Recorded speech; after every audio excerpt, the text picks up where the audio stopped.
Hello my dear listener and welcome to our channel. As I glanced at the stack of Excel worksheets that just appeared in my inbox on the company SharePoint site, it hit me that I'd be working late into the evening. It was the end of the month, and every month, it seemed, managers would delay sending their reports until the last minute. I was left to sift through the data and make sense of it all, so much for getting home at a decent hour. I dialed my wife Samantha to explain the situation. "Hey, it's Mike. I'm going to be working late again. The reports came in last minute, as usual. I'll probably be done around 6:30, I said. "Oh, Mike, it's the end of the month blues again," Samantha replied, her tone carrying a hint of frustration. "It's always the same. Some people just expect everything to magically work out. I was hoping we could go to Luigi's for dinner at 7 p.m. tonight. I thought it might be nice to get out for a bit." Luigi's was a cozy Italian restaurant we both liked, situated next to a small dance club where we often enjoyed a drink and a few slow dances before heading home. I smiled at the thought of a relaxing evening with Samantha. "That sounds great," I responded. "I'll see you at 7 o'clock. "Perfect," Samantha said. "See you then. Bye for now." Her casual goodbye struck me as a bit unusual, but I realized her boss, Wilson Langley, was likely nearby. I shrugged it off and returned to my work, setting up the macro to handle most of the data processing. It used to take hours to go through everything, but the macro our IT team developed made it quick and efficient. As the macro worked its magic, I took a moment to reflect on the past. 7 years ago, I wasn't always at a desk. I had been a federal agent working for a specialized task force known as the Home Front Security Task Force. My job was to combat the Mutual Marital Assurance Society, MMAS, an organization created by a scorned wife who sought revenge against unfaithful husbands. The task force, led by Bill Jackson, was a joint public-private venture focused on preventing and responding to MMAS interventions, which often involved severe, sometimes brutal, consequences for the men targeted. My experiences with the task force have left me disillusioned about relationships, making me wary of commitment. After a severe injury during one of these interventions, which left me with a permanently damaged leg, my career as a federal agent came to an end. Bill Jackson ensured I received a medal, gratitude from the nation, and a disability pension. He even used his connections to secure me a position with Iverson Security Services, ISS, where I now worked as an assistant operations director. Iverson Security Services, ISS, is a nationwide company offering uniformed on-site security, private investigative services, and armed protection for high-profile clients. One of our notable clients was the task force I used to work with, and the ISS headquarters was conveniently located in my hometown. Relieved that I wouldn't need to relocate or sell my 2-story house inherited from my grandparents, I accepted the job after a brief interview with Jack Iverson, the company's president and founder. The role at ISS was straightforward compared to my previous work. I handled paperwork, visited clients to resolve issues, and assisted Greg Hamilton, the COO at the time, with various tasks. That's when I first met Samantha Green. At the time, she was an office assistant at a firm that needed security for its downtown headquarters. When negotiations between our marketing team and Wilson Langley began to stall, Greg sent me in to finalize the deal. Wilson Langley, impressed by my background, was playing hardball, trying to get more services for less money. I laid out our standard procedures, emphasizing that while we could adjust to specific needs, the initial contract terms were fixed unless special arrangements were required. "Fish or cut bait, is it?" Wilson asked with a chuckle. "That's one way to look at it," I replied with a shrug. He agreed to proceed, and after finalizing and signing the contract, Wilson promoted Samantha to his executive assistant. I was pleasantly surprised when Samantha called me to share the news of her promotion, and I asked her out for dinner to celebrate. Our relationship grew from there, and I was touched by how she embraced me, including my disability. A year later, when Greg retired, I was promoted to COO. I had expected this transition, though it happened quicker than anticipated. With the added income, I decided to open a new bank account for my disability funds, planning to save it for retirement. Samantha and I celebrated my promotion with a dinner at Luigi's, where I proposed. She accepted, and I met her parents, including her father Jacob Green, one of the wealthiest men in the state. Jacob's initial reaction was less than warm. He scrutinized my walking stick and questioned my past work with the task force, clearly skeptical. "So, Samantha tells me you were a federal agent shot in the line of duty," Jacob said, lighting a cigar. "That's right," I replied. "Who did you work for?" "The Home Front Security Task Force," I answered. Jacob raised an eyebrow, clearly unfamiliar with the task force. "Never heard of them." "What did you do for them?" "Scrub the floors?" I kept my composure despite his disdain. "I'm not at liberty to discuss everything I did, but I can say I was effective. I handled the threats we faced, often with decisive action." Jacob's expression shifted from skepticism to surprise. "Looks like you missed one," he said, pointing at my leg. I chuckled. "He got me in the leg, but he didn't survive the encounter. The authorities never found his entire skull." Jacob seemed taken aback for a moment before breaking into a grin and laughing heartily. "You had me going there, Mike. You remind me of myself at your age." "Welcome to the family, son," Jacob said, extending his hand. "You know, I'm still going to insist that you sign a prenuptial agreement if you want to marry my daughter. No offense, but I want to ensure you're not just interested in her trust fund." "No offense taken, Mr. Green," I replied as we shook hands. "I'm perfectly fine with a prenup, as long as it's reasonable and fair." "Good. And no more of this Mr. Green stuff. If you marry my daughter, you call me Pop," Jacob said with a smile. "All right, Pop," I agreed, and he called Samantha into the parlor. "Is everything all right?" Samantha asked as she entered the room. "I think so," her father replied. "You picked a good man here, someone with backbone and determination. Much better than your previous husband." Samantha had told me about her first marriage but hadn't gone into details. I appreciated her father's compliment, even if it was a bit blunt. "I certainly think so," Samantha said, walking over to her father. "Are you two okay then?" Jacob asked. "Yes, we're just fine," I confirmed. "Absolutely, Pop," I added. Jacob smiled and looked at his daughter. "Why don't you go help your mother with dinner?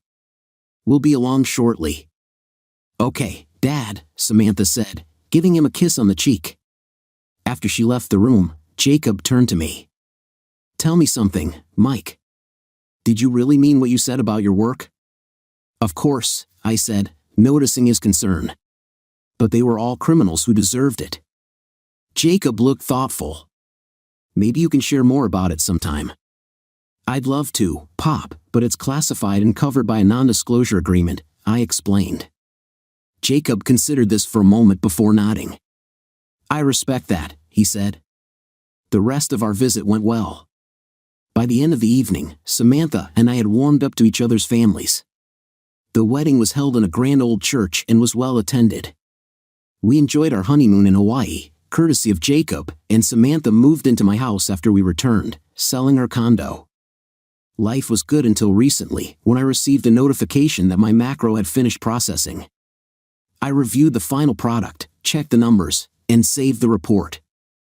I printed it out and placed it on Jack's desk, knowing he preferred hard copies. After freshening up and putting on my suit jacket, I grabbed my walking cane and turned off the lights. It was 6:32 p.m., and I had plenty of time to stop by the florist before heading to Luigi's. I got into my car, started the sound system, and let the familiar strains of Jethro Tull play. My father had introduced me to their music, and we still enjoyed listening to it together. When I arrived at Luigi's at 6:55 p.m., I texted Samantha to let her know I was there. She had said 7ish, which meant anywhere between 6:55 and 7:15.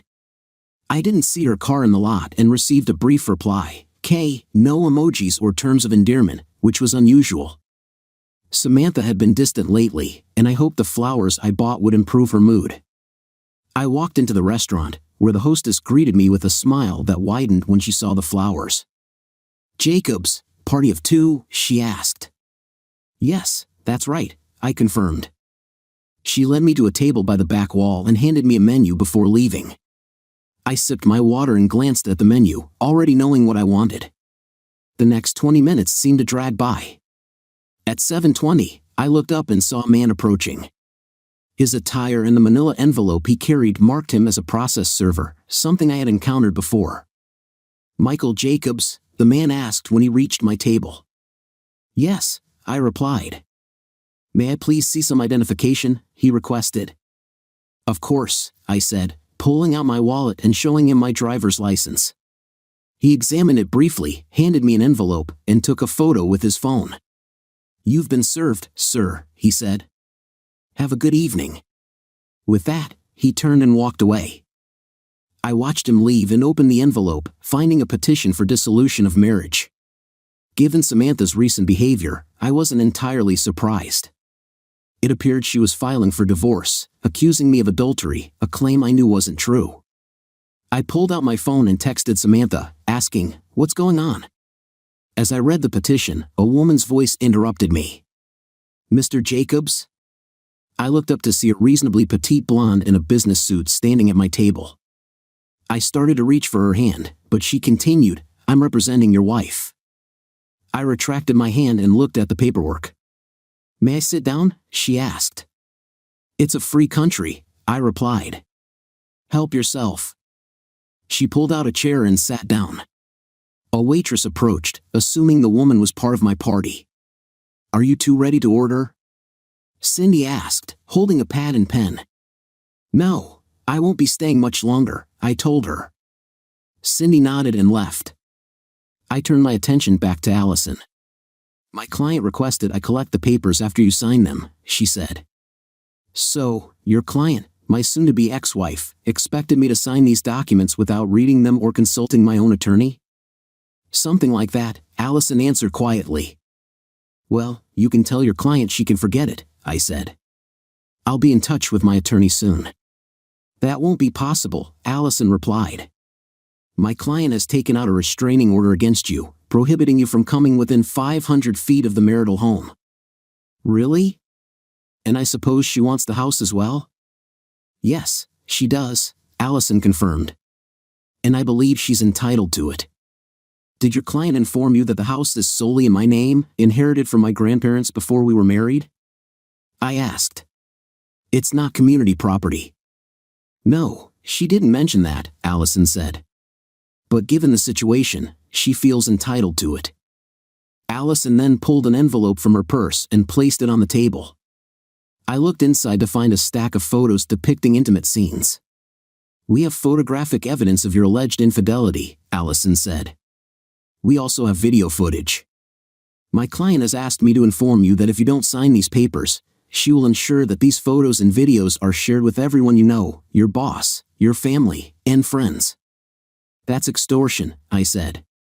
"A felony in this state, and your participation makes you an accessory." Allison shrugged. "Extortion is just another term in family law. Trust me, there's more we can do." Seeing my reaction, Allison softened her tone. "However, my client is willing to let you retrieve your belongings from the house for a few days. I've been asked to accompany you." "Isn't that generous of her?" I said, my sarcasm evident. Allison's demeanor shifted slightly, but she said nothing. I decided to stay calm, gathered the packet of photos and the divorce papers, and stood up. "Follow me if you must," I said. I hadn't ordered anything, so I left a $20 tip for the waitress and walked out of the restaurant, moving as quickly as my cane allowed. Allison struggled to keep up. Once I was in my car, I ended the video recording and drove out of the parking lot, not paying attention to whether Allison was following. Arriving at the house, I parked in front of the garage and noticed Samantha's usual parking space was empty. Taking a deep breath, I considered the memories of my time with the task force and the threats we dealt with. "Is this what you have planned for me, Sam?" I asked quietly. "Well, not today." I unlocked my glove box, pulled out the holstered 9mm semi-automatic pistol I kept there, made sure a round was in the chamber, and attached it to my belt. As Allison parked by the curb, I got out of the car and went to the front door. I unlocked the door but didn't open it completely. Putting the keys back in my pocket, I drew the pistol from its holster. Allison's face went white at the sight of the firearm. "It's all right," I said. "I have a concealed carry permit, and I know how to use this." "That's not necessary, Mr. Jacobs," Allison stammered, her eyes fixed on the pistol. "I'll be the judge of what's necessary," I replied. "Ladies first. Keep your hands where I can see them at all times, and don't even think of reaching for anything. Give me cause, and I'll drop you so fast you'll be dead before you know it. Understand?" Yeah, I understand," she said. I motioned for her to enter first, holding the gun. "Go on, open the door. I'll be right behind you." Allison eyed the pistol as she cautiously approached the front door. I commanded, "Open it." She nervously complied, opening the door and stepping inside. I followed, pistol in my right hand and using my cane to support myself with my left. My training kicked in as I quickly turned off the security alarm and scanned the area to ensure no one else was inside. I motioned for Allison to stand in the center of the room. "Toss your purse on the couch," I ordered. After Allison complied, I instructed her to put her hands on her head and stay put. Once she did, I nodded in approval. "Remember what I said, follow my orders to the letter, and you'll walk out of here in one piece." I methodically checked the ground floor to ensure no one else was present. I opened the door to the basement, turned on the light, and found it empty. Returning to the front room, I instructed Allison to head upstairs. "Now," I said. Allison started for her purse, but I stopped her. "Leave it." She obeyed and proceeded up the stairs. After she had ascended a few steps, I sat down in the stairlift, something I had installed after my discharge. Allison watched as we slowly made our way to the second floor. "What are you looking for, anyway?" she asked. "Just making sure you and Samantha didn't leave any unpleasant surprises for me," I replied. "You think we'd do something like that?" Allison asked. "It's happened before," I said. "After your threat at the restaurant, I'm just being cautious." We reached the top of the stairs, and I got back on my feet. "Stay here. Don't move," I instructed before checking the rooms on the second floor. Once I was certain no one else was in the house, I directed Allison into the master bedroom and holstered my pistol. "What's this?" I asked, noticing a clothing bag and an overnight bag on the bed. "Samantha took the liberty of putting some of your things together to speed things up," Allison explained. I looked through both bags, relieved to find nothing had been tampered with. I then went into the closet, pushed aside several hanging items, and revealed my built-in fireproof safe. I opened the outer door, making sure Allison couldn't see inside. I placed my hand on the black plate underneath the scanner, verified my fingerprints, and the inner door unlatched. I pulled out a strap of $100 bills, figuring that $10,000 would be enough to hold me over for a while. I also grabbed some critical papers and flipped a switch in the back of the safe, activating the whole house surveillance system. From now on, everything that happened in the house would be recorded and saved to a cloud server, every motion, every word, and both sides of every phone call on the landline. I could watch and listen anytime, and if I chose, monitor everything in real time. This system, installed while I was with the task force, had been updated since its initial setup, and I knew it would capture whatever evidence I needed. I closed and locked the safe, then returned to the bedroom where Allison was waiting. I packed everything into the overnight bag, then removed my wedding ring and tossed it on the dresser. "Are you ready now?" Allison asked. "Yeah," I told her. "Good. I'll carry your clothing bag down if you want. I know you need your left hand." "Thank you," I said coldly. We walked downstairs, and I went into my home office. "I need to take care of a few things before I go." "Wait here," I instructed her. In my office, my inner sanctum, Samantha rarely came in, as she had her own office. But I wasn't taking any chances. I changed the primary boot-up password on my computer to prevent Sam from accessing it. I disconnected the external backup drive and set it aside to take with me. I flipped the switch in the closet that activated my emergency file destruction system. Like the surveillance system, it had been installed while I was with the task force but remained off for the last 7 years. If anyone broke in and tried to access my files, they would find only ashes by the time the incendiary devices finished their job. I changed the security code on the door to the office and double-locked it, something I hadn't done in years. Taking one last look around, I closed the door and went back into the front room where Allison was waiting. Ready now? She asked. Let's go, I said flatly. I locked the front door and reset the alarm system before closing it. Allison turned to me after putting the clothing bag in the trunk of my car. Just so you know, your joint account has been frozen. Samantha has already taken out her share. Don't wait too long to sign the papers. I hope to hear from your lawyer soon, she said. Trust me, I don't know what kind of game you and Samantha are playing, but I promise you this, I will get to the bottom of it, and heads will roll. You and your client have declared war, I hissed. Allison's face turned white at my words. You're now my enemy. You drew first blood, and I don't like to lose an argument. I headed downtown to a hotel where I knew I could get an extended stay room at a reasonable rate, even without a reservation. The hotel had given ISS a nice discount over the years. I paid for a week's stay in cash, figuring I'd be back in my own house by then. I didn't want to make it any easier for them to find me, even though I suspected I was being followed. The clerk was surprised to see me hand over a stack of $100 bills but said nothing as he put them in the cash register and handed me a key card. A bellhop took my luggage and followed me to the room on the 11th floor. After putting everything away, I ordered dinner from the hotel's kitchen, which was open until midnight. Then, I pulled out my phone and blocked Samantha's number. I knew several divorced men who had gotten into trouble by replying to texts and phone calls. Next, I called my boss, Jack Iverson, to let him know what had happened. Damn, son, that's cold, old man Iverson said. I'll call Alice Hawkins and see if I can get you in to see her first thing in the morning. I'll text you when I finish with her. Thanks, boss. I appreciate that, I told him as we ended the call. Alice Hawkins is a family law attorney who despises cheaters with a passion. About 30 minutes later, I received a text from Jack confirming my 9:30 a.m. appointment with Alice. He also offered me the company's private investigative services at no charge. I accepted and sent a thank you text in response. I set up my laptop and connected to the hotel's Wi-Fi. First, I checked our joint account. It was frozen, but not before Samantha had withdrawn nearly 80% of it. Our joint credit cards had been paid off and canceled, and our joint savings account was mostly depleted. Fortunately, all the monthly bills had already been paid. I logged into my disability account at a different bank and was relieved to see it was still accessible.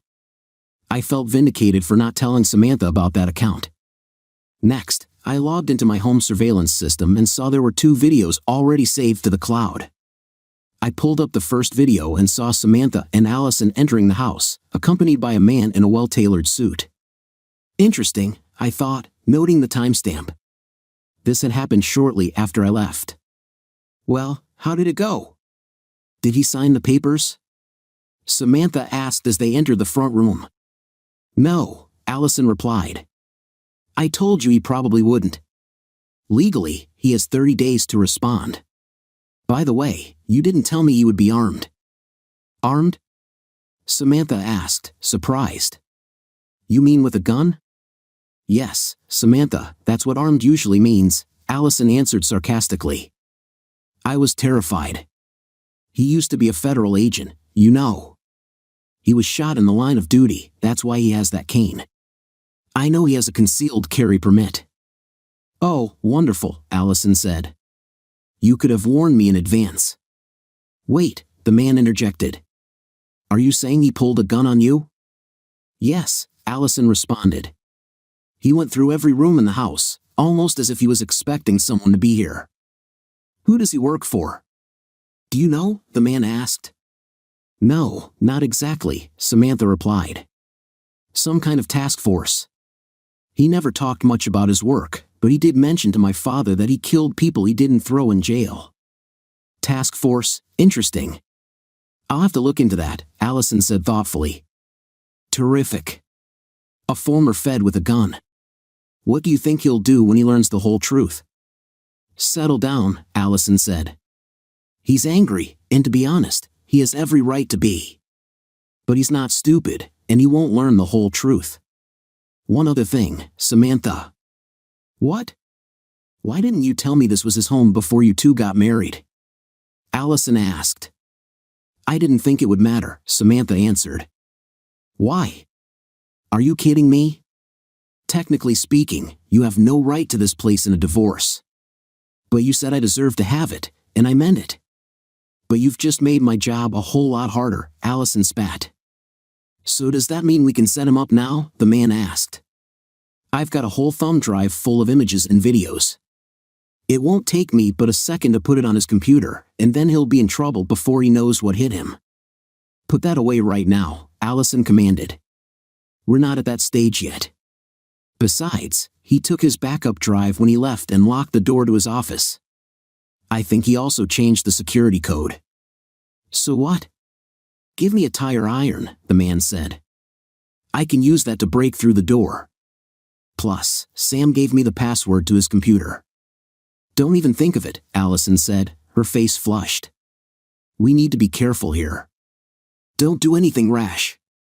Just give me some time to think things through. I'll need to find out everything I can about your husband. I have federal contacts, let me see what I can get from them. In the meantime, you two need to keep your heads cool and don't do anything stupid, you hear me, Alan? We don't work in the same department, but I'm still senior to you. Got it? I hear you, the man said sheepishly. At least now I had a first name and a clearer idea of how far they were willing to go. The video ended as Allison left the house, and Samantha and Alan walked up the stairs. The next video was taken in the master bedroom. Alan took off his jacket and tie, tossing them on the back of my chair, and then removed the rest of his clothing as Samantha undressed. Once she was nude, Alan took her in his arms. Come on, Sam, why don't we get under the covers, he said with a smile. Samantha smiled back. I guess it wouldn't hurt. After all, this will be our bedroom soon enough. You might as well get used to it. She then spotted my wedding ring on the dresser. Oh, look at this. Mikey left his wedding ring. Maybe I can pawn it with the rest of his stuff. They both laughed. Samantha tossed the ring back on the dresser before returning to the bed. Alan asked, so which side is mine? Samantha pointed to the side closest to the door. That side, she told him. Alan pulled back the covers and got into bed, with Samantha climbing on top of him afterward. This is so nice, she said. Not having to worry about how my weight will affect your leg. Alan sneered. Well, I'm in perfect shape. Give me that body of yours. Samantha giggled and responded, I'm not on the pill anymore. I stopped taking them today. This was news to me, as I had been told I had a low sperm count, a condition I had been born with. Samantha had never seemed concerned about it. It just meant the odds of my fathering a child were reduced. Alan said, get ready to be pregnant, and they continued. I stopped the video, unable to watch any longer. My stomach churned, and I headed for the bathroom. After emptying my stomach into the toilet, I washed my face and took deep breaths to calm myself. I couldn't believe what I had just seen. The woman I had loved most in my life had betrayed our wedding vows in the bed we had shared for years. I began to wonder if I ever truly knew her. After collecting myself, I returned to the room and looked through the pictures Allison had given me. Each photo had a date, timestamp, and location marked as Dallas, Texas. Checking my calendar, I saw that I had been in Seattle on those exact dates, which meant I had receipts for any expenditures I made. This should be enough to prove I wasn't the person in the photos. I examined the photos more closely and noticed there were no clear face shots of the man. Interestingly, 2 pictures showed the man's right thigh, which had no visible scars. I could prove that these photos were staged. It became clear that Samantha intended to use the prenuptial agreement to her advantage in the divorce, covering up her infidelity. The prenup had stipulated that the guilty party would leave with only what they brought into the marriage, with no support. I realized Samantha had gone far beyond the prenup's terms. She wanted my house, 80% of the marital assets, and 25% of my 401k, along with a substantial amount for maintenance. I knew she wouldn't get that much in court, which explained why Allison was pushing me to sign the papers without review. I wanted to find out more about Alan, who I thought worked with Samantha's law firm, so I checked their website. Sure enough, I found Alan Williams listed as a junior partner who had joined the firm from New York a few months ago. I decided to have our investigators look into his background. Since it was pushing 11:30 p.m., I shut down my laptop and prepared for bed, but my phone buzzed. It was Jacob Green, Samantha's father. Surprised by the late call, I decided to answer. "Mike, this is Jake Green." "How the hell are you, boy?" he asked in his usual direct manner. "Frankly, I've had better days, Pop," I replied. "I bet you have." "I was at the club with Langley, and he told me about the divorce." "Imagine my surprise when he asked me how I was handling the news," Jacob said. "I tried calling Samantha, but it went straight to voicemail." "Want to fill me in?" "It's true. She had me served this evening, claiming adultery." "Did you do it?" Jacob asked sternly. His directness was something I respected. "No, but she's claiming I did." "So she's accusing you of cheating while she's been unfaithful herself?" "Do you have proof?" "I do." "Do you want to see it?" "Actually, yes." "Where are you?" "I'm coming over right now." I told him where I was staying, and he confirmed it. "I'll be there in half an hour." "I don't care how late it is. I want to see the so-called evidence."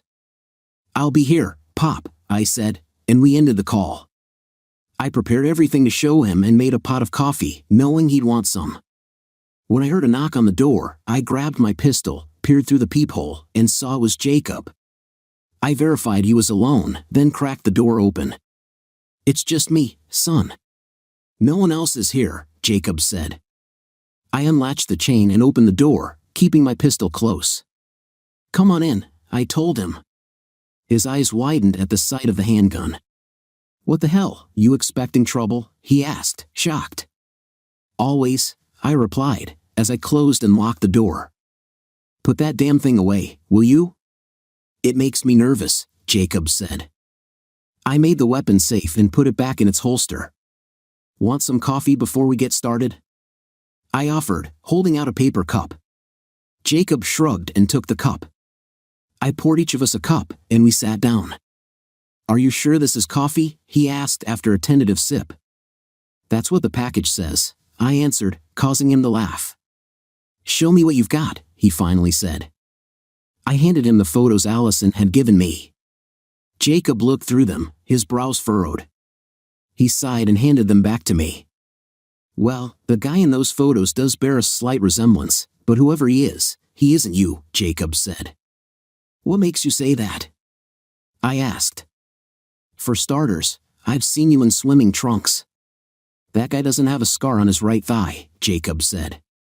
"In a couple of those photos, he seems to be putting all his weight on that right knee."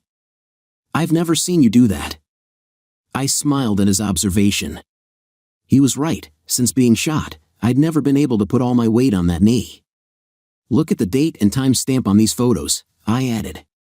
According to Allison, this happened in Dallas, but I was in Seattle on those dates. "I have receipts to prove it." "Interesting," Jacob said. "You said you have proof of Samantha cheating on you." "I want to see it." "It's pretty graphic," I warned. "I'm an adult." "There's nothing I haven't seen before," Jacob said. "Okay, have it your way," I said. "This footage is from earlier this evening after I left the house." I started the videos, and Jacob watched the action unfold on my laptop, his brows furrowed. When the videos finished, I showed him the real-time surveillance cameras. Samantha and Alan were in my bed, clearly together. "I've seen enough," Jacob said. "Turn it off, please." I ended the video and closed the laptop. "Well?" I asked. "I believe you, son," Jacob said quietly. He looked deep in thought for a moment before speaking again. "Do you think this has anything to do with your time on the task force?" The idea had crossed my mind, and I found his question intriguing. "What makes you ask that?" I inquired. "I haven't been completely straightforward with you," Jacob said carefully. "Like you, I've been sworn to a level of secrecy." "I understand, Pop," I reassured him. "I know about the task force." Jacob nodded. "I also know about the Mutual Marital Assurance Society. It was a radical group founded by a female lawyer aiming to punish cheating spouses. Unfortunately, her quest for justice went beyond its original purpose." "Could you explain a bit more?" I asked quietly. Jacob sighed heavily before continuing. Trudy isn't Samantha's birth mother, but she's the only mother Sammy has ever really known, Pop began. I knew Trudy was Pop's second wife, but had never pressed the issue. I always figured if he wanted to talk about it, he would. Now he was opening up about Samantha's birth mother, who had left when Samantha was a little girl. I'm sorry to hear that, I said. He shook his head. Don't be. Patricia, that was her name, got involved with Mona Larson, the woman who started that MMA organization. Patricia wanted me to help fund her operation, figuring I'd be open to it given some of my charitable and political donations. I met Mona Larson and listened to her ideas. I refused to support her, though I understood her pain. There was no way I could condone what she wanted to do. Patricia, on the other hand, not only supported it but wanted to help Mona so much that she abandoned us to do it. I hired Bill Jackson to handle my divorce. Patricia took her maiden name, Witherspoon, and moved to Washington, D.C. to work with Mona. Wait, did you say Witherspoon? I asked. Yes, I did. Why? Pop replied. I recall hearing about a Pat Witherspoon who died in custody a few months before I got shot. Was that your first wife? I asked. Yes, Pop said quietly. She didn't just die, she was murdered by Mona Larson. They say she had a poison capsule in her neck. Mona supposedly sent her a message saying her services were no longer needed, which triggered a hypnotic suggestion to break the capsule. She was dead before her body hit the floor. I didn't know that, I said. It wasn't my case. Neither here nor there, Pop said. By then, I had already remarried Trudy. She can't have children but happily adopted Samantha. Pop wiped his eyes and looked at me. I know MMA has a history of going after former agents. That's why I asked if you think they're involved in this. It had crossed my mind, I said. But I thought MMA was destroyed. It is, technically, Pop said. But there are still rogue operatives and agents being rounded up. I heard they just took a couple of former contractors into custody recently. Damn, I said. I hadn't heard that, but I haven't been in a position to keep track. So, how do you know all this? I asked. After Patricia left us, I filed for divorce. Bill Jackson, who handled family law back then, took my case. He informed me that he and others had heard about Larson and her group, Pop said. He had an idea, and we started putting together a funding mechanism. We formed a board, planned everything out, and I provided the funding to purchase that old Army base you call Fort Apache. I also lobbied Congress for federal support. So, when we first met, you already knew about me? I asked. I knew everything about you, son. Your reputation as a hard-nosed investigator who doesn't take nonsense from anyone, Pop said. So you were just testing me the first time we met? Pop smiled and nodded. It's what I do best, son. Besides, I wanted to see if there was any truth to the rumors. So what are you going to do now? He asked. I have an appointment with an attorney tomorrow morning, I said. I plan to have the restraining order lifted and then evict Samantha from the house. I'll be counterfiling based on adultery and invoking the prenuptial agreement. If I have my way, someone will go to jail. Jail? Pop asked. Last I checked, attempted extortion, conspiracy, perjury, and fabricating evidence are still against the law. Things have changed over the years, but not that much, I said. Pop laughed. Good luck. Just do me one small favor, if you would. What's that? I asked. I know you have to do what you need to do, but try not to hurt my little girl too much, he said quietly. I understood what he meant and nodded. I'll do my best, I said. I do have some questions, though, if you don't mind. Sure. What do you want to know? Pop asked. What can you tell me about Samantha's first husband? I never asked Samantha about it, figuring it was in the past. Pop sighed heavily. His name was Alvin Morrison. He was an accountant, and last I heard, he worked for a financial services firm downtown. He and Samantha met in college and got married after graduation. Seemed like a nice enough guy, but a bit timid if you ask me. What happened? I asked. Samantha says he cheated on her. She kicked him to the curb and filed for divorce based on the prenuptial agreement. I never heard from him after that, Pop said. That sounds a bit familiar, I said. Pop's eyes widened.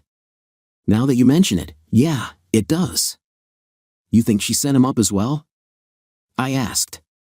I don't know until I've had a chance to look into it, Pop said. But it certainly seems like a possibility. I suppose it does, I said. Which means at this point, it's just a possibility. But it is something that needs to be checked out, I agreed. I agree, Pop said as he stood to leave. Keep me in the loop if you would. We'll see, Pop, I told him. He seemed to understand but was clearly disappointed in his daughter. We shook hands, and I walked him to the door. He turned to me before leaving. I'm sorry about all this, son, Pop said quietly. This was the first time I'd heard him apologize for anything, and I knew it didn't come easy.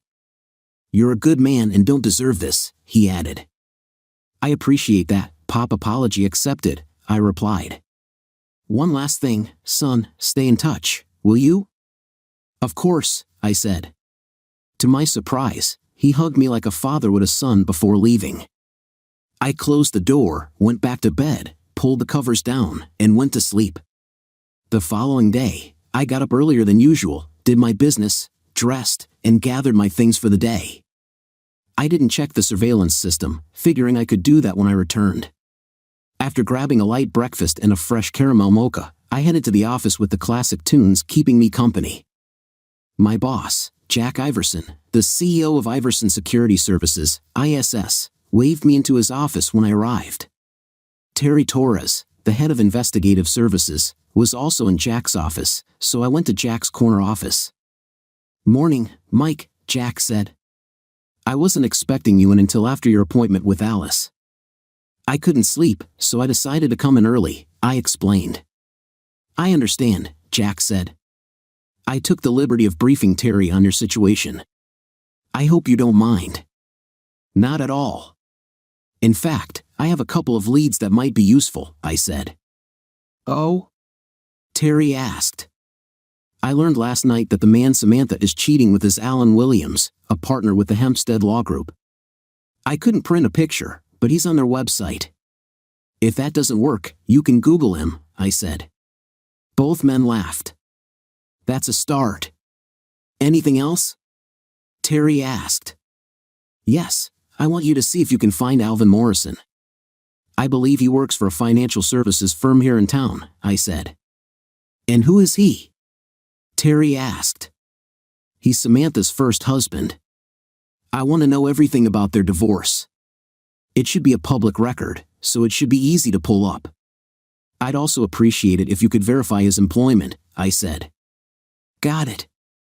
Just out of curiosity, though, what are your intentions? Terry asked. I'd like to chat with him about his divorce. I have a feeling this isn't the first time Samantha's played this game, I said. Terry nodded as he made notes.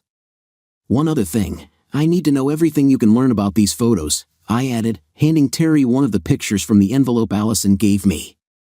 Damn, you don't ask for much, do you? Terry asked sarcastically as he looked at the photo. Jack glanced at it after Terry handed it back. You weren't even in Dallas when this was taken, Jack observed, assuming the date stamp was correct. No, I wasn't, I replied. The photo might take some time, but I should have some answers on the rest of this for you by the end of the day, Terry said. Don't worry, Mike. I'll get my best people on this and forward whatever we find to you and Alice. Thanks, Terry. I really appreciate it, I said. I owe you, Terry smiled. Buy me a cold one, and we'll call it even, he quipped. Well, I'd better get to it. I'll be in touch. Thanks, Terry, Jack said as Terry left. I echoed the sentiment, and Jack motioned for me to close the door. He looked concerned before speaking. You think this might be a rogue MMA operation? Jack asked. You know how those folks are about getting revenge. I don't know, Jack. I thought that at first, but I'm not sure, I said. I did learn one interesting tidbit, though. What's that? Jack asked. Samantha's birth mother was Pat Witherspoon, one of MMA's top field operatives, I said. That is interesting, Jack said. She's been dead for quite a while now, from what I've heard. Tell you what, I'll reach out to Bill Jackson and Oscar Warren and see if they've heard any chatter. Oscar's pretty much the top dog over there at Fort Apache now. That's what I heard, too, I said. Thanks, Jack. You've got a good group of people backing you up on this. Let them do the heavy lifting, Jack said. Meanwhile, take some time off, maybe go fishing or something. I appreciate that, Jack, but I can't just sit by while Samantha screws me over, I told him. I understand how you feel, Mike. Really, I do, Jack said. But maybe you should take a break. You're not a field agent anymore. I know, but I can't just sit back and do nothing. I'm not wired that way, I said. No, you're not, and that's one of the things I admire about you. But you're not much good to me in the shape you're in now, Jack said. We've got your back. Take some time off anyway. You've earned it. When we learn something, you'll be the first to know. I took in Jack's face and realized he was close to ordering me to take time off. The professional side of me realized he was right. I needed to back off a bit and decompress. After thinking about it, I nodded in agreement. You're right, Jack. I just need to grab a few things from my desk before I meet Alice, Mike said. Smart move, Jack replied with a wry smile. Go ahead, do what you need to do. We'll be in touch. And keep me in the loop. I will, Mike assured him. Thanks. Mike went to his office, pulled up his expense report with copies of receipts from Seattle, copied the 2 videos he had downloaded to a thumb drive, adjusted his out-of-office email auto-response, and packed up his things. On his way out, he saw Jack smile and nod his head. Mike smiled back and left. Arriving at the building where Alice Hawkins worked, Mike parked and went inside. He was about 15 minutes early but knew Alice wouldn't mind. He checked in with the receptionist, who directed him to the waiting area. A few minutes later, she escorted him to Alice's office. Good morning, Mr. Jacobs, Alice greeted him, offering her hand. Mr. Iverson told me to expect you this morning. Would you care for a cup of coffee? The shop on the first floor makes a wonderful caramel mocha. That would be terrific, Miss Hawkins, Mike said. Please, call me Alice, she replied. Sally, would you mind running down for 2 large caramel mochas and getting yourself something as well? Of course, Miss Hawkins. Thank you, Sally said as she took Alice's money and left. Alice motioned for Mike to sit in front of her desk. Mr. Iverson tells me you've been served with divorce papers, Alice said. That's correct, Miss Hawkins, Mike replied. Please, call me Alice, she said. Yes, I do, Mike said, opening his briefcase and handing the envelope of papers to her. Alice looked through the papers, frowning. When she finished, she set them down and looked at Mike with concern. There are some serious charges here, Alice said. Is there any evidence of infidelity? If there is, you should know that I do not represent clients who cheat. There is evidence, but none that will implicate me. If you're interested, I'll show you. If not, I'll find someone more objective to handle my case, Mike said firmly. Alice seemed taken aback. By all means, Mr. Jacobs, show me. Mike handed her the envelope of photos. As Alice scanned through them, her eyes widened. She looked at Mike in disbelief when she finished. Can you dispute this? Alice asked. Absolutely, Mike said, standing up with the help of his cane. Alice looked shocked as Mike unfastened his belt and adjusted his trousers, revealing a scar on his right thigh. Mr. Jacobs, please, Alice said, but Mike continued. I nearly lost this leg in the service of my country. I spent months in the hospital undergoing surgery and physical therapy. I still can't put weight on that knee like the man in those photos, Mike explained. Do you believe me now, or should I look for representation elsewhere? Alice studied him closely. Are you alleging these photos were fabricated? I'm not alleging anything. I'm stating that those photos are fabricated, Mike said. I also have expense reports and receipts proving I was in Seattle when those photos were supposedly taken. I can't be in 2 places at once. I'll take your case, Mr. Jacobs, Alice said, handing the photos back. Please, pull your trousers back up. Mike adjusted his clothing and fastened his belt. When Sally returned with the coffee, she looked at Mike with concern. Is everything all right? She asked. Just proving a point. Everything is fine, Mike reassured her before taking his seat. Sally glanced at Alice for confirmation.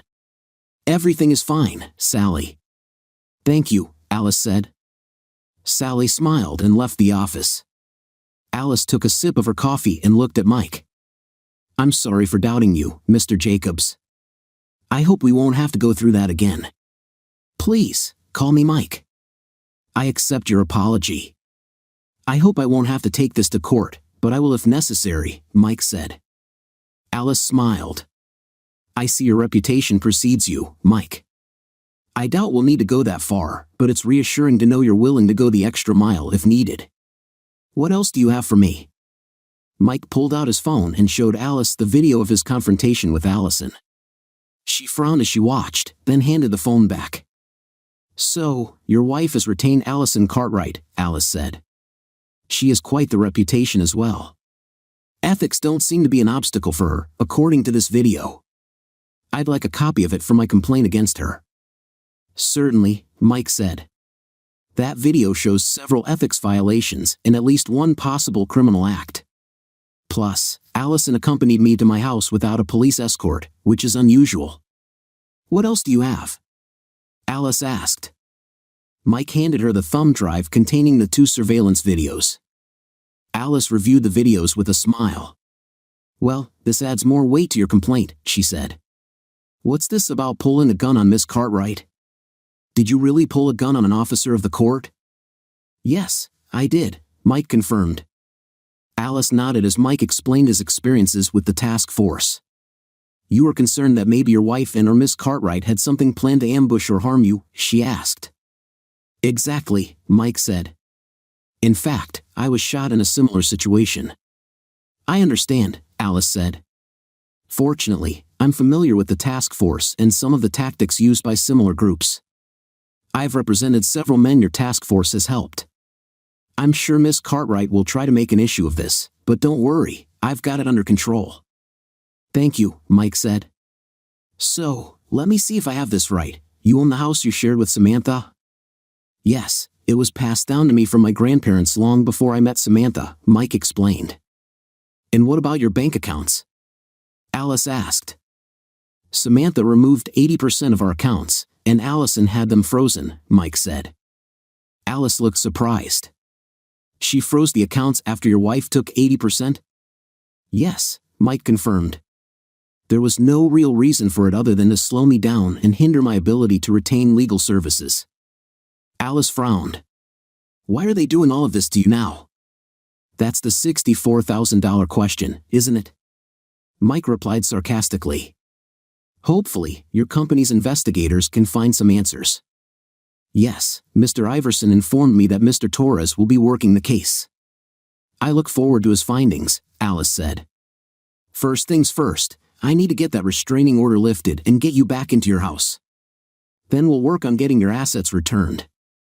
In the meantime, I'll respond to this petition with one of our own.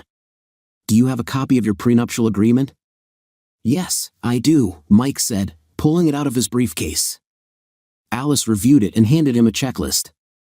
It will probably take me a couple of days to sort this out. Please work on the items on this checklist. Are you set for funds until we can get the money back into your account? I'll be okay, Mike said. All right, Mike, I've got it from here. I shouldn't have to remind you not to do anything rash in the meantime, but I will anyway. I don't want to have to bail you out of jail. No problem, Alice, Mike said with a chuckle. I've got it under control. Not entirely, she remarked. Your wife has served you with divorce papers, falsely accused you of adultery based on fabricated evidence, kicked you out of your house, stolen a significant amount of money, and wants to take more of your assets. But we will get things under control. They exchanged contact information and ended the meeting. On his way out, Mike stopped at Sally's desk to pay a retainer, then left feeling more in control of the situation. He stopped for lunch and received a call from Jack between bites of his cheeseburger. "How did things go with Alice?" Jack asked. "Well," Mike answered. "I hope to see some progress soon. I spoke with Bill and Oscar.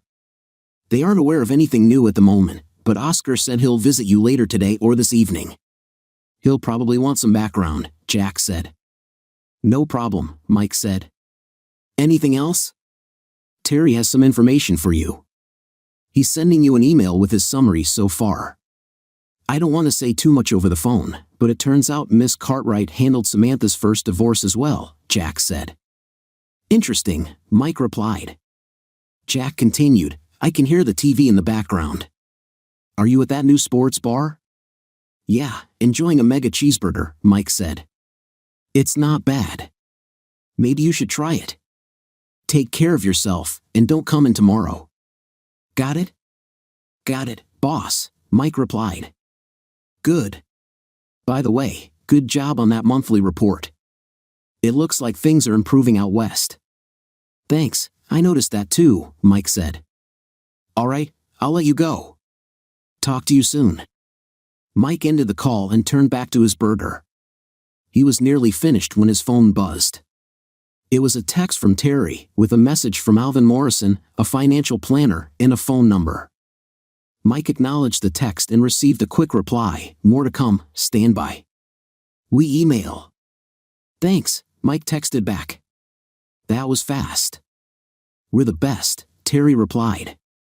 Mike gave the message a thumbs-up emoji and called Alvin's number. To his surprise, Alvin answered after the first ring.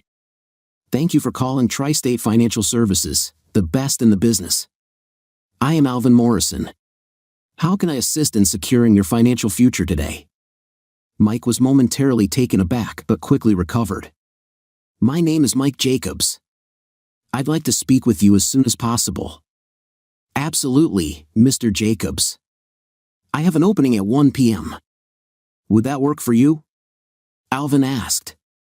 I glanced at my watch before replying. "That would give me roughly an hour, assuming I can finish my burger in the next 10 to 15 minutes. "Yes, that would be perfect. I'll see you at 1 p.m.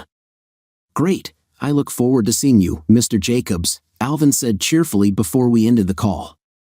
I did a quick online search to get an idea of Alvin's hourly rate and made a mental note. Although I had no intention of purchasing his services right now, I decided I would compensate him for his time and any information he could provide. After finishing my lunch, I drove to Alvin's office. As I parked and entered the building, an old song played on my car stereo. I smiled as I heard a familiar line and thought, "Yeah, you got that right." I introduced myself to the receptionist, who then escorted me to Alvin's office. Inside, I found a tall, lanky man in a business suit, a few years younger than me. He greeted me with a smile and a handshake. "Good afternoon, Mr. Jacobs," Alvin said warmly.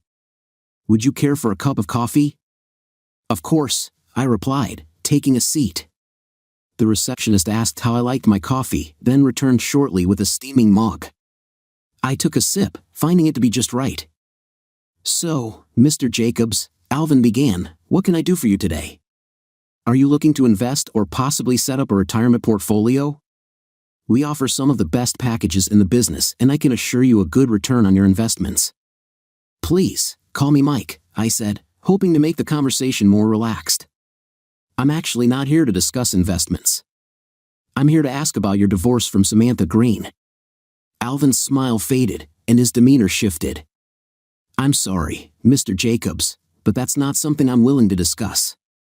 I'll have to ask you to leave."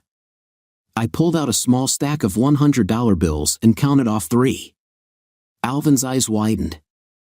"I understand this is a sensitive topic, but I'm prepared to compensate you for your time and any information you can provide. Financial planners in this area make about $40 an hour, so I'm offering you $300 for the same amount of time."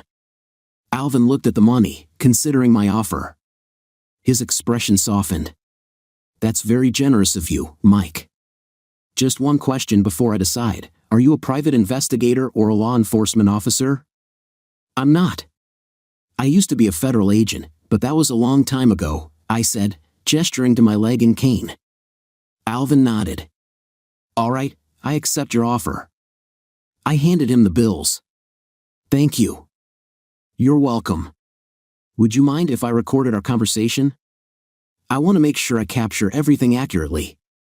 That's fine, Alvin said with a shrug. I pulled out my phone and started the audio recorder. Interview with Alvin Morrison, I said into the recorder, noting the date and time. So, Alvin, what can you tell me? Not much to tell, really, he began. I met Samantha in college. We shared a few classes, and I was attracted to her. We dated, fell in love, and married right after college. Things were good for about 5 years. We were talking about having children and buying a house, just the usual stuff young couples discuss. I came home one day and saw her at the kitchen table with another woman. At first, I thought she was a friend from Samantha's law firm, Hempstead, Alvin said. Yes, that's right, I confirmed. Anyway, I walked into the kitchen and was handed an envelope. The other woman said I was being served. Samantha was accusing me of infidelity. Did you ever cheat on her? I asked. Never, Alvin said firmly. I loved Samantha with all my heart. I know I'm not the most attractive or strongest guy, but I would never do anything to hurt her. Did they have proof of this alleged infidelity? I asked.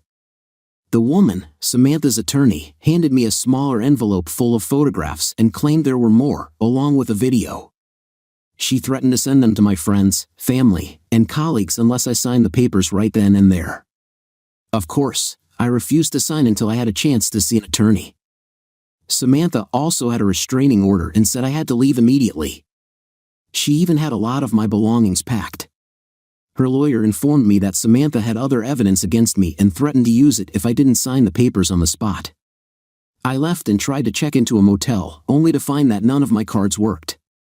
That's when I discovered Samantha had cleaned out our accounts.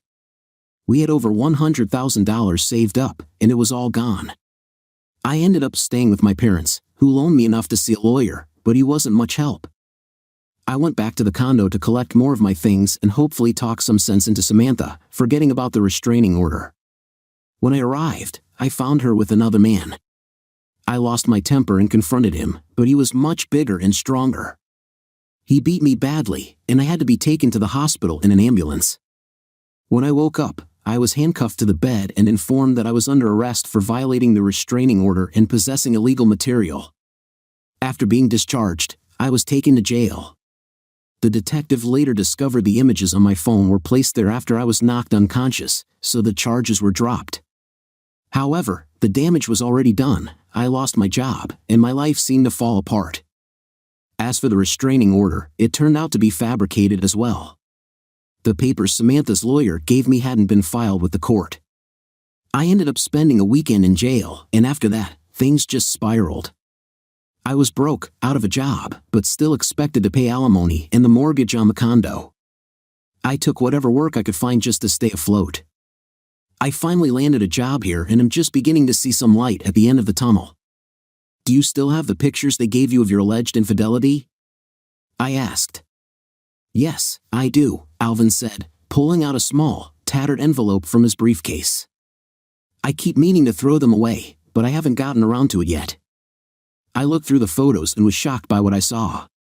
The backgrounds and poses matched the photos Allison had shown me. The only differences were the date and time stamps and that the man in these images seemed shorter and thinner. Would you mind if I kept these for a while? I know someone who can analyze them, I asked. You can keep them for all I care, Alvin said. Thank you. Have you considered taking legal action against your ex-wife and her attorney? I spoke to a couple of lawyers, but they said there was nothing they could do. Apparently, I didn't make enough money for their tastes, Alvin explained. I see. How are you holding up now? I was a mess for years. I haven't even dated since this happened.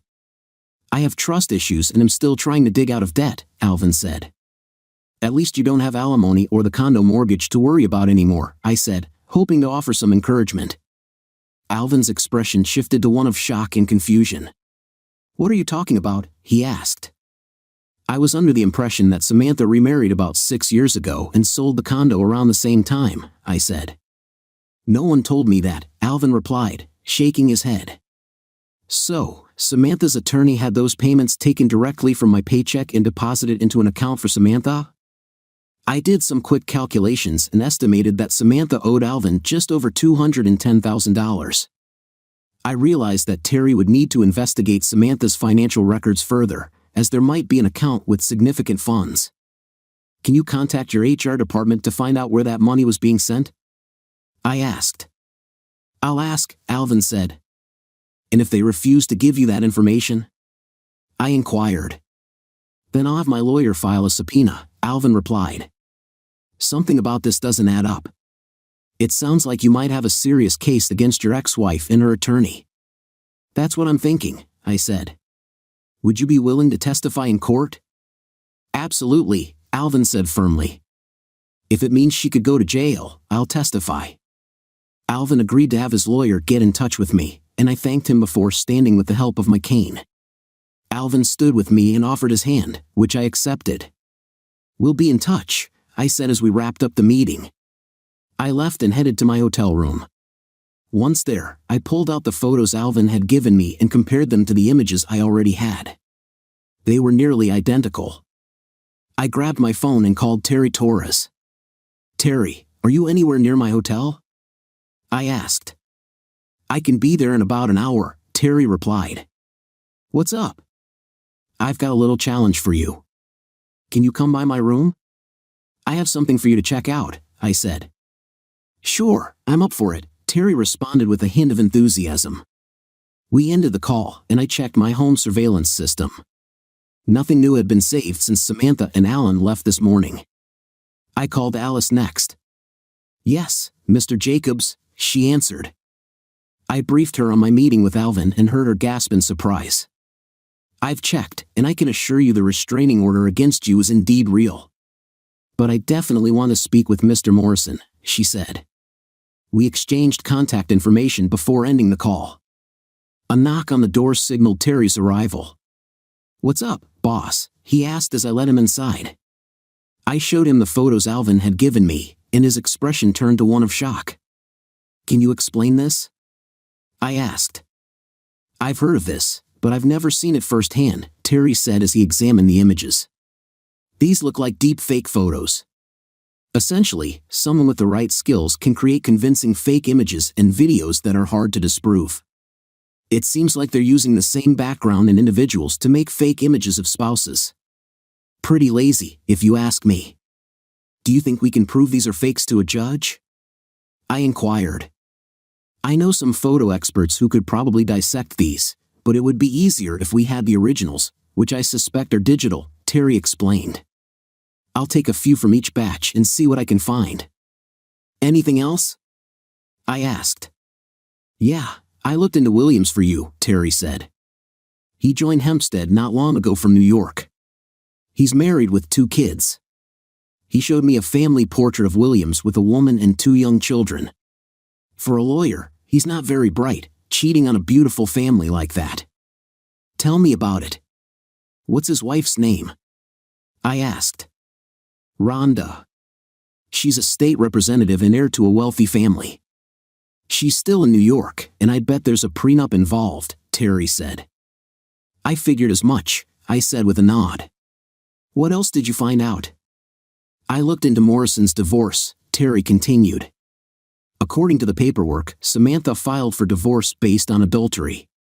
The prenuptial agreement was enforced, and she received spousal support for 10 years unless she remarried. Alvin was also ordered to pay the mortgage on their condo. The order specifies that if the condo is sold, the proceeds should be split equally between them. So Alvin's been paying for a condo that no longer exists and support for someone who doesn't need it. Any idea where the money is going? I asked. Cartwright set up a separate account for the funds, which are automatically deducted from Morrison's paychecks, Terry explained. I couldn't find any details on that account. I don't know how Morrison managed to get by with what was left. At least they didn't have children. If I can get you the account information, can you investigate it and find out how much is in it? I asked. Of course, but it might take a court order to get those details, Terry said. Do what you need to do, and consult Alice if you require legal action. I assume you've already shared this information with her? I have, Terry confirmed. And yes, they're watching Samantha, just as you're being watched. I figured. Let them waste their time and money, I said.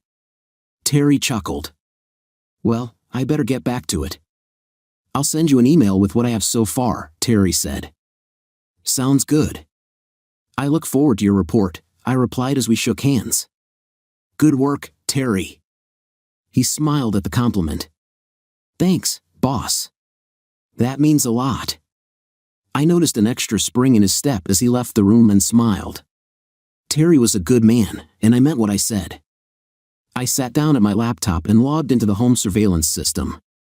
There was nothing new, so I leaned back on the bed, turned on the TV, and considered my next steps. Waiting was getting to me. Eventually, I heard a knock at the door. Grabbing my pistol and cane, I made my way to the entrance. Who's there? I called out. Oscar Warren, came the reply from the other side. I looked through the peephole and saw him holding up his credentials. Proby, is that really you? Special Agent Proby to you, Mr. Jacobs, Oscar said, his tone warm and friendly. I cracked the door and saw his familiar smiling face. He was a bit older than I remembered, but still in good shape. I opened the door wider and let him in. Good to see you, Oscar. Good to see you too, you old dog, he laughed. I hope you remember how to make that thing safe, he added, nodding toward my pistol. I chuckled. I think I can manage. Looks like they'll make anyone a special agent these days. Well, technically, I'm actually a deputy assistant special agent in charge, but special agent works for me, Oscar said with a grin. So, I hear you're a big-time executive now. Yeah, so they tell me, I quipped. What brings you all the way out here from Fort Apache? You remember Pat Witherspoon? Oscar asked. The name struck a chord, though it had been ages since I heard it. She was the one who turned my first wife, the one who told me what my punishment would be if I ever cheated on Renee.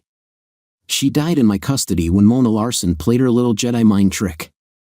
All these years, I never knew she was Jake Green's ex-wife, and here you are, married to her daughter. I had no idea, I said, shaking my head. No, of course not. None of us knew her family ties at the time, Oscar said. We ended up cremating her body after the autopsy. No one would even claim her. Kind of sad, don't you think, given who she was associated with and the pain she caused? I don't, Oscar added bitterly. As far as I'm concerned, she was the one who killed Renee with her drugs and games. And I still have a hospital full of her victims, men who will probably never recover from the abuse and torture Pat's goons inflicted on them. You were there, Mike. You saw your share. I'll never forget, I said quietly. Do you think her daughter is following in her footsteps? Oscar asked. I don't know. She doesn't exactly fit the profile. A lot of the old profiles don't work anymore, Mike. It's a whole new ball game. They don't even call themselves MM anymore, they prefer terms like sisterhood. Ever hear Samantha or her lawyer use that phrase? Oscar asked. Not that I recall, I answered. But if you hear it, let me know. Will do, Oscar said. As for the lawyer, Allison Cartwright, she definitely fits the old profile. Cartwright? I don't recall that name, Oscar mused. I'll have Wizen and his research team do a deep dive and see what they come up with. He's still with the task force, right? Oh yeah, Oscar exclaimed. When he and his wife aren't scaring off wannabe Lotharios. Amy's been hit on by just about every manager at her company. I chuckled at that. I'd met Ron Wizen before and watched him and his wife use their investigative skills. He even showed me a few tricks with his knives. So, what's new since I last spoke with your boss? Oscar asked. I filled him in on what I had learned since that morning. Oscar seemed particularly interested when I mentioned the photos. I can't help but wonder if Cartwright has done this to others besides you and Morrison, Oscar said. I'll pass that on to Wizen. It definitely sounds like crimes have been committed here. It may not rise to the level of task force involvement, but someone's going to jail. I'll get Wizen on it right away and let you know what he finds. Thanks, Oscar. I appreciate it, I said. What are friends for? Oscar replied with a smile. I'd better get back. Rita is making a pot roast, and if I'm not home in time for dinner. That's right, you married the boss's daughter. I thought you'd gained a few pounds since I last saw you. How are things going? Wonderful, Oscar said. I haven't been this happy in years. Give her and the kids my best, I told him. I'll do that, Mike. Thanks, Oscar said as he stood up. No, thank you, my friend, I said as we shook hands. I walked him to the door, and we said our final goodbyes. The story continues in